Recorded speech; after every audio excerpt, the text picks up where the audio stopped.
So on the human body, this is a summary of the main thing. It opens up blood vessels.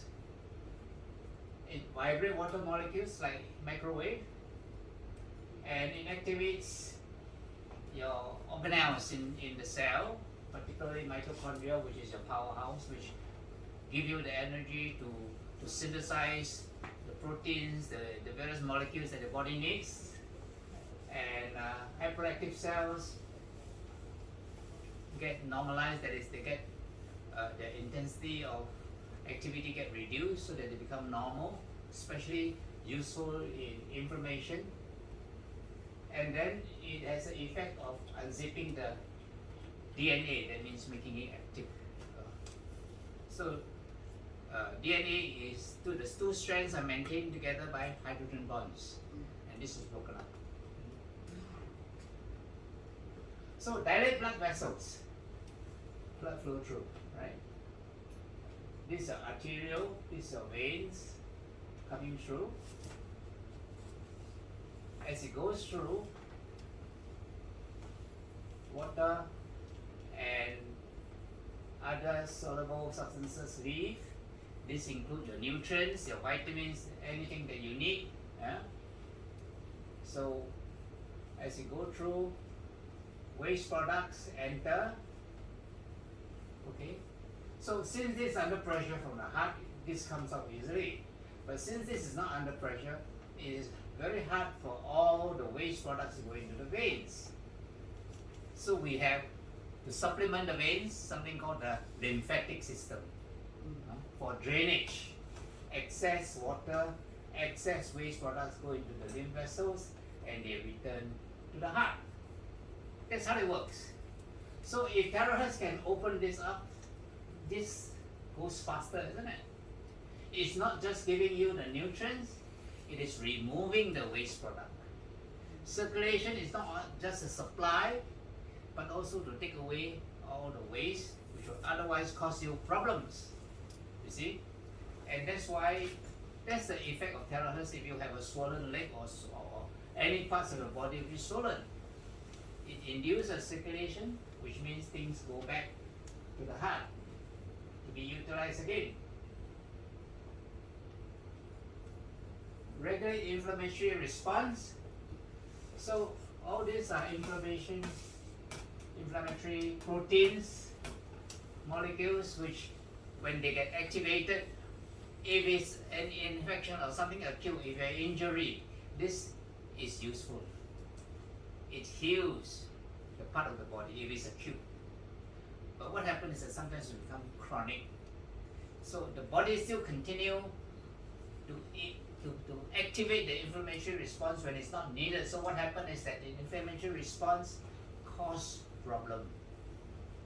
And that's where a lot of other diseases come from. I will talk about them later on. It activates normal cells. So normal cells, these are mitochondria. These are the energy cycle.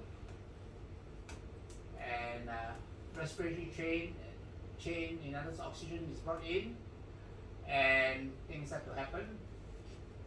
There's enough energy to transport, metabolize and ions in and out. Some transport of material in and out of the cell requires energy. Metabolism of amino acids, synthesis of everything, and so forth. All the various activities that take place inside the cell, okay, requires energy. And the mitochondria is the powerhouse of your cell. It gets activated. And this is the result of both the heat and the vibrational energy of terahertz.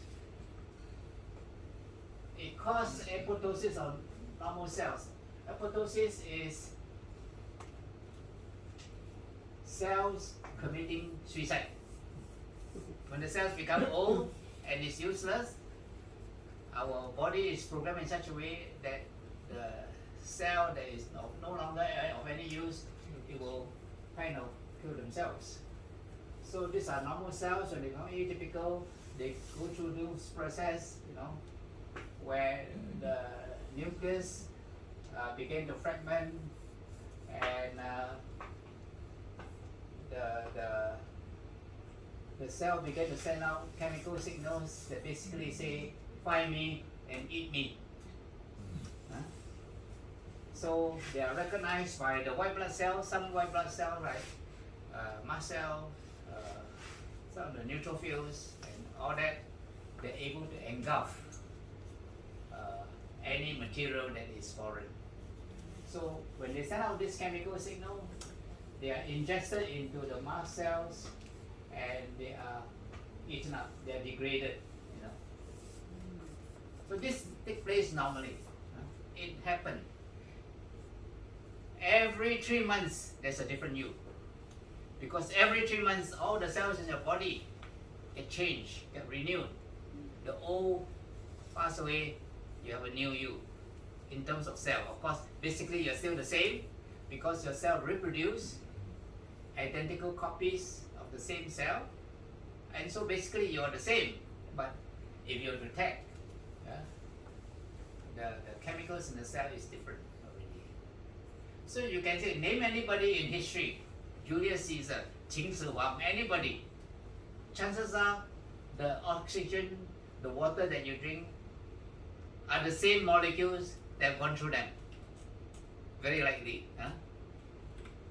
So that's what happened for normal cells. It's able to cellularize bacteria and viruses.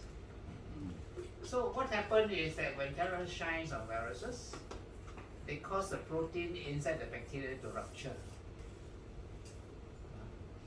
Because the bacteria don't vibrate at the same frequency as human cells. So they got ruptured and they die. And that's why it was effective in COVID, in my talk on the lung diseases. That's what I mentioned. So this is the ability of Terahertz to make changes in your body when you use it and shine on it. It activates DNA. So these are hydrogen bonds that keep the two strands together. So Terahertz can unzip, break up the bond with the help of an enzyme called the helicase, which is an enzyme that unzips the DNA. So you unzip DNA for two purposes. When you want to replicate the DNA, okay, you want to make from two strands, this will make another one, this will make another one. You have two pairs from that. So that to unzip is to replicate. Another reason for unzipping is binding protein and all that to make RNA primer. I discovered that during COVID, suddenly everybody become an expert in vaccine development. Amazing. And some of the things I say are absolutely wrong. I didn't get it from anywhere. I get it because of my medical education. This was taught in medical schools to every student who study biochemistry. There are many kinds of RNA. So RNA serve a purpose, okay? But messenger RNA here is printed. Messenger RNA is printed as is a SMS. It's an SMS that tell you this is what you must do, 1, 2, 3, 4. You see?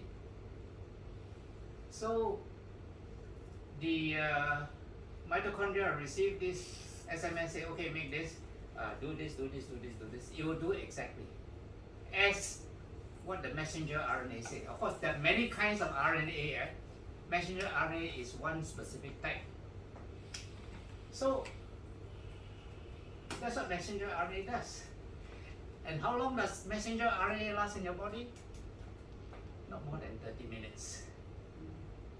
And then people were having wow, fanciful theories how RNA, your vaccine can enter the cell, convert to DNA, and do wonders. Hey, the nature of RNA is that after 30 minutes it's gone. That's very basic immunology. So suddenly every so-called expert in vaccine development, oh, they can argue until their face and red hot, you know, that this is the case, and I'm in the wrong. I'm amazed. That's what I can tell you. It's not like that. Okay? DNA is there. DNA can be altered. You can do gene transplant. And how do we do gene transplant? We use a bacteria to carry a DNA and then feed it into the cell. Yes, then the DNA can make changes in the cell. That's what gene transplant is all about. Okay? The first time they did it was in the 1960s. But there's a long story behind it. So I'm not telling this story now because too long a story.